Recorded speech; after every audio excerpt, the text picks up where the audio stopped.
open, transparent trade in Europe, cutting EU red tape. Europe needs reform.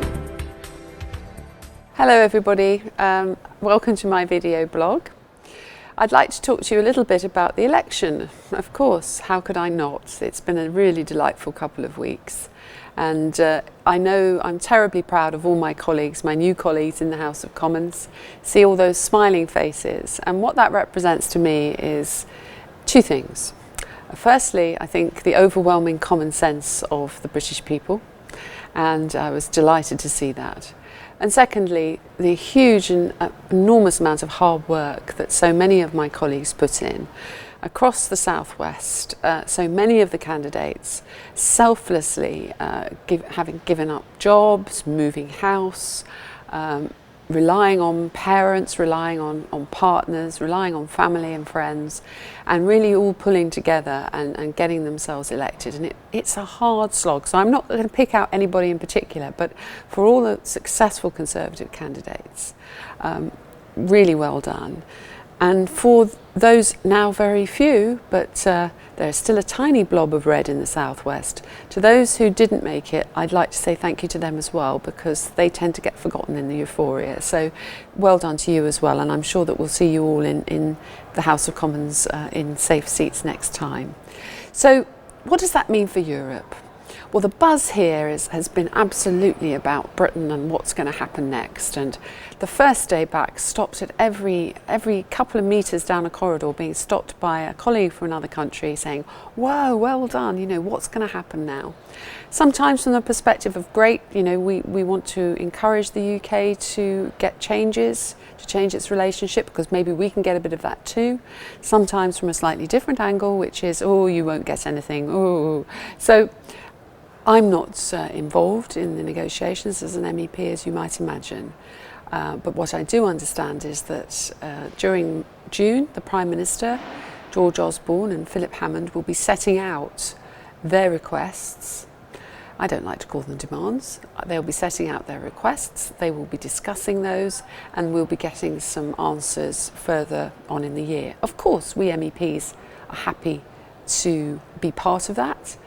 We have expertise in certain areas, but the bigger political picture will be very much left, I understand, to George Osborne, and it couldn't be in safer hands. So I will tell you more over the months about how that's going. A little, not much more to say at the moment on that. But I would just say that the atmosphere here is really quite encouraging, and a lot of people are looking at the UK for leadership, and they're seeing it. Our clear majority has actually demonstrated that our Prime Minister is a leader, and that he can use that position here in Europe for the good of everyone in Europe, for all 28 member states. And that's a very changing attitude, but don't underestimate the rump who resent change, and we need to work hard to get them on our side. I've been particularly working on something which will be of interest to you all, because it's that good old thing, the Maternity Leave Directive is back again. Parliament never gives up on this one, and there's been an attempt to bring it back, even though it's been rejected. As things stand at the moment, it still sits what we call in the long grass. It was rejected by the Council, so that's by the Member States, even though Parliament passed, I didn't vote for it, but Parliament did pass harmonised standards on 20 weeks maternity pay. We believe it's a subsidiarity Member State issue. But Mr Timmermans, who you've heard me talk about before, he is the Dutch Commissioner, who is the Vice President of the Commission, who has a very clear stated agenda for better regulation, is not prepared to leave things in the long grass anymore.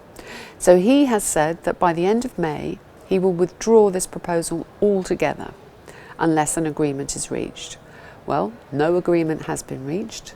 Parliament have made a last-ditch attempt at requesting that negotiations are opened, and it's up to the Commission now. So it will be a real test of Mr Timmermans' determination to come through with this better regulation agenda.